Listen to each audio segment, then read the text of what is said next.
Hey everybody, it's Mr. Eisnes, and we are going to be reviewing 8th grade STAR material, starting with our chemistry unit. So if you guys can remember back this year, we learned about chemistry in the first couple of weeks, first couple of months, and so time to review that. And hopefully we all remember some things that are going on. As we do these problems, feel free to pause the video, make your own guesses. That way you can decide if you know this material or you don't know this material. Okay, things that you don't get right, you can find more practice problems with so that you are going to get 100% on that STAR, all right? So good luck. So today we're talking about 8th grade STAR material, and we're doing our chemistry stuff. So I'm going to be moving my face around a little bit here. We go. So chemistry. Get out of here. Stylus tool. There we go. So we have to identify all the pieces of an atom, all right? So we're going to start with the positively charged proton. Then we're going to be talking about the neutron, neutral part, okay? They both are in the nucleus. And then the electron, the smallest, okay? The negatively charged electron that is whirling around, creating the electron cloud, which is most of the space that an atom makes up. All right, we got a few different methods to go over. We got the APE method, so atomic number. Then we're going to look at the protons and then the electrons. Remember that the atomic number is equal to the protons, and for our purposes, the atomic number and the protons are going to be equal to the electrons as well, because we want neutral atoms. We don't want ions. We don't want things that are positively charged or negatively charged. So we want neutral ones. Okay, then our man is going to be our mass minus our atomic number is going to give us the neutrons. Okay, so if we're trying to solve and we're only given protons, protons and mass, we should be able to solve for the neutrons, or vice versa. As long as you got two of the three, you should be able to use your formula, the MAN, in order to figure out what the last one is. So let's talk about protons a little bit.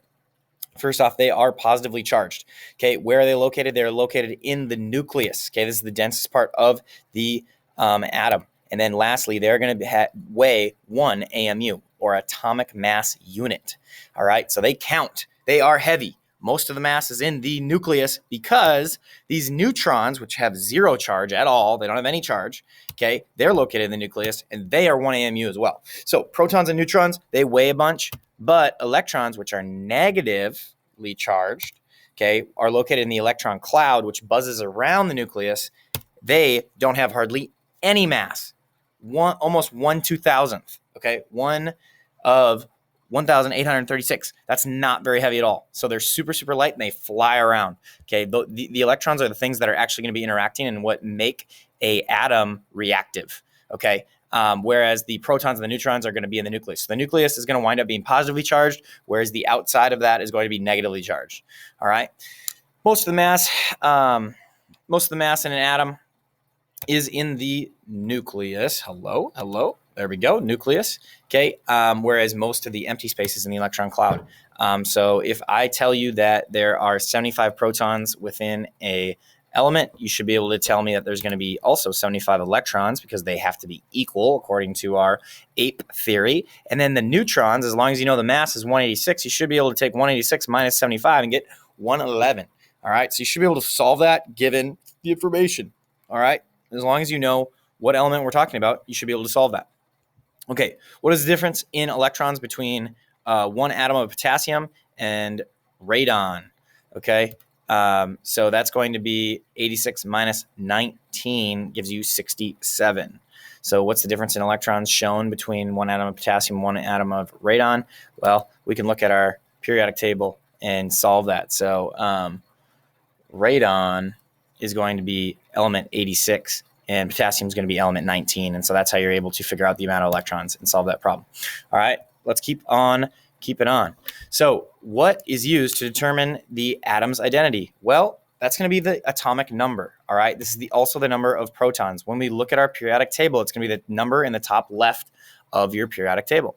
Okay, reactivity of an atom is determined by the amount of valence electrons. So this is a little bit different than the number of electrons. This is the amount of electrons in the outer shell. So if you look at my cursor, okay, these ones with the blue arrows are in the outer shell. Blue arrows of magnesium, there's only 2. Hydrogen, there's only 1. Okay, so we got 7 for fluorine, we got 1 for hydrogen, and 2 for magnesium. Okay, we don't care about the electrons that are inside of the shell because they are kind of locked away as opposed to the ones that are on the outside, because those are the ones that are actually going to interact. All right, let's keep going. So rule for filling these levels, okay, it's going to be the 288 rule. All right, so we start with 2 in the first one. So hydrogen can only have 2. And as you can see, if we look at magnesium, okay, it's only going to have 2 in the innermost. Okay, 1, 2, and then it's going to have 8 if you want to count around 1, 2, 3, 4, 5, 6, 7, 8. And then it's going to only have 2 in the outer, but it could go up to 8. All right, so 288, those are the first 3 shells. It goes further than that, but that's all we need to know for our purposes. Okay, atoms with 1 valence electron are the most reactive metals. Okay, if you have a very few amount of valence electrons, you're a metal. But if you have a lot of valence electrons, then you're a non-metal. All right, so atoms with 7 valence electrons are the most reactive nonmetals. And the idea here is a reactive metal only has 1 electron. It wants to get rid of that electron, okay, because then it has a full shell underneath, and it can be stable with that full shell. But that 1 electron is just going crazy and wants to get out of there. And so lithium and fluorine could actually work together really, really well, because fluorine is 1 away from making its octet rule or getting to that 8 level that we want. And so fluorine is going to snag an electron from lithium. Lithium is going to keep its shell underneath of 2. Fluorine's going to max out its shell at 8. And now we're going to make what looks like a neon atom, because neon is super balanced. Okay, it's part of the noble gases. And so because it has the octet rule, it has 8 in its shell. It doesn't want to mess with anybody. It's got the perfect amount. And so it doesn't want to change that. Okay, so which of these atom models is stable? Well, it's going to be argon. Okay, argon has 18 protons, and as you can see, it makes the 288 rule really, really well. 2 plus 8 plus 8 is going to give us 18. All right, and that is in this corner right here. All right, so this is argon. Sodium is going to be the most reactive metal because it has 1 valence electron. Okay, the most reactive nonmetal is going to be fluorine, which is going to actually have 7 valence electrons. Okay, you can see them all the way around here. All right, and so sodium and fluorine would actually react together really, really well. And then lastly, we would have this element, which only has 13 protons, which I believe is boron. No, not boron. 13 would be aluminum. Okay, so aluminum is going to be somewhere in the middle. We call that a metalloid because it is partially a metal and just in between. All right, actually, we're going to count aluminum as a metal for us anyways on this periodic table. But, oh well, let's keep going. So let's review our periodic table. We have things called periods. Okay, periods are going to go across. So periods are always going across. You can just look. Okay, period 1 goes across, period 2 goes across, period 3 goes across all the way here. Okay, period 4, you get a full period. And then you get 5, 6, 7, and then down here, these are actually part of 6 and 7. Okay, they actually fill in right there and make the periodic table really, really long. We also have groups. Okay, groups go vertically. Okay, groups or families is what they're called. And so families, family 1 is going to be hydrogen, lithium, sodium, potassium, rubidium, cesium, and francium. Okay, and we're just going to go down just like that. Boom, vertically.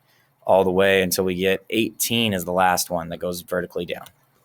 All right, so here's our example for the first one. If we know that we have 3 protons, we just look in the top left box. We find the 3, and then we know it's lithium. We know that it's in the second period, and we know it's in the first family or group. Okay, and so it's going to be group 1, period 2. All right, so here we got 5 protons. So we're going to go find the 5 in the corner. It's boron. It's going to be in the 13th group, and it's going to be in period 2. Boom. Okay. If we go to 9, that's going to be fluorine. That's going to be the 17th group in period 2. Then we're going to get to 10. 10 is neon. Okay. That's going to be, again, period 2, but it's going to be the 18th group. So it's going to be a noble gas. All right. And then lastly, we're going to get 13, which is our aluminum again that we were talking about last slide. Okay, aluminum is going to be in group 13 and period 3. Okay, so here we go. So which elements are in the same group based off of the atom models provided? Boron and aluminum. Okay, both of them are in the same group going vertical. Okay, boron and thallium would work. Okay, or argon and radon would work. Okay, so you just have to see what aligns vertically for groups and what aligns horizontally for periods. All right, let's keep going. All right, so now we're talking about trying to organize these atoms and make sure that they have an equal amount on each side of our equations. Okay, so remember, just in review, we get, let me get my pen out.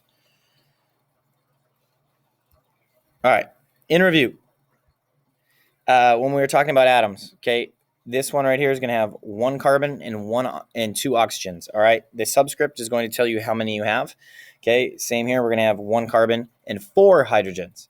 Okay, now we apply that same logic. Okay, now we got 6 carbons, 12 hydrogens, and 6 oxygens. Now it gets a little bit trickier once we have a coefficient, which is the big number. So like right here in number 1. Okay, or in number 2, we got 4 and we got 6, because now you need to multiply to the subscript. And if you don't have a subscript, then it means you have 1. All right, so let's do this in problem 1. So we're going to have 2 silver nitrates, or NO3s, and we're going to have then over here we don't have a coefficient. So when we go and measure, okay, and count our atoms. All right, let's see if I can bring this over here now. See if I can click. Oh, I need to go back to my mouse in order to click. Okay, all right, so which chemical reaction involves the fewest oxygen atoms? So we're going to have to count them out. Here we're going to have 2 AGs. We're going to have 2 nitrogens, okay, and the reason we do that is we're going to actually go 2 AGs, 2 nitrogens, and then 2 times 3 for our oxygen. Okay, so 2 times 3 oxygen, that gives us 6. All right, we go to potassium, we got 2 of them. Boom. Sodium, we only got 1. And then we have to also add on the oxygens over here. So 4 plus, we had 6. Okay, 4 oxygens plus 6 gives us 10. All right, and then we're just going to keep applying that to the rest of our problems here. All right, let's go back to my pen. So I would do this in your head and see if you match up the information as we go here. So again, when we get coefficients, especially for the potassium, nitrogen, oxygen, 2 times 1 potassium gives us 2. 2 times 1 nitrogen gives us 2. And then 2 times 3 oxygen gives us 6 oxygen there. But remember, we have the 4 oxygen over here. So 4 plus 6 equals 10. All right. So go ahead and pause the video and see if you can solve all the problems. I'm going to show you really quickly all the answers here. And then we need to figure out which one has the fewest oxygens. So we count up. Okay, we got 10 here, 18 so 10 in the first one, 18 in the second one, 12 in the third one, and then 6 at the end. And so our last equation only has 6 oxygens, so that has to be our answer. Okay, talking about chemical reactions. Okay, we talked about this a little bit in the 7th grade review as well, but evidence for chemical reactions, we actually are going to have a few ways to do this. And so the first thing, CGLTP, is going to help us with chemical reactions. So you can remember it as city is our color change. Okay, we're going to think of a little phrase to use. Okay, it's going to be city girls love their phones. All right, so city stands for color change. Okay, Statue of Liberty used to be a different color, but then because of oxidation, it changed colors. Okay, G is for gas produced. All right, so here we got a lot of bubbles in our G picture. Okay, we're creating bubbles. If you see bubbles, there's got to be a chemical change because a gas is being produced. Okay, love, it represents light produced. So if you ever see some light, a flash, a flame, that's going to count as light. Temperature change would be the last one. So if it heats up, it doesn't have to be a flame, but it could be. It could get colder as well. It doesn't have to heat up for temperature change. And then lastly, phones is going to be precipitate formed. Precipitate is just you mix 2 liquids together and you get a solid. It's pretty crazy. Okay, but that's what a precipitate is. All right, we can also be looking for odor here on the left side. And then lastly, we need to make sure that the mass is equal from beginning to end. All right, so whatever we start with, we got 10 grams, we should end with 10 grams. Now, if a gas is produced, we're obviously not going to be able to measure apples to apples with both solids. Okay, so you got to remember that a gas was released, and then we won't have equal measurements. Speaking of measurements, let's talk about mass and volume. Okay, so mass divided by volume is going to give us our density. Okay, so how many atoms something has versus how small or big of a space we put those atoms into is going to give us our density.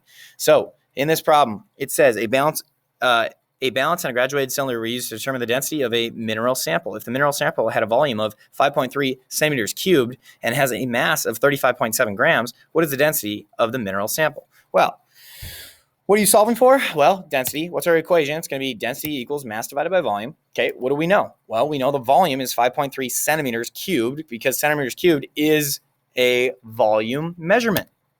Okay, then mass is always measured in grams. So 35.7. So we need to take and put them into our variables. So 35.7 divided by 5.3, and then our answer is going to be 6.74 for density.